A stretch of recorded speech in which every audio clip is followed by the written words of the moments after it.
Hi ಎಲ್ರಿಗೂ good evening. ಇದು ಇವತ್ತಿನ ಮಿನಿ ವ್ಲಾಗ್. ಇವತ್ತು ಹೋಮ್ವರ್ಕ್ ಮುಗಿಸಿ ನಮ್ಮ ಮಮ್ಮಿನ ಪಾರ್ಕ್ ಕರ್ಕೋಗಿ ಅಂತ ಕೇಳಿದೆ. ನಮ್ಮಮ್ಮ ಓಕೆ ಅಂತ ಹೇಳಿದ್ರು. ಬೇಗ ಹೋಮ್ವರ್ಕ್ ಮುಗಿಸಿ ಪಾರ್ಕಿಗೆ ಹೊರಟು.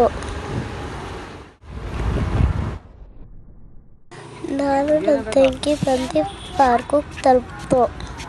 ನಾನು ನನ್ನ ತಂಗಿ ಕೈ ಇಟ್ಕೊಂಡು ಪಾರ್ಕಿಗೆ ಕರ್ಕೋದೆ.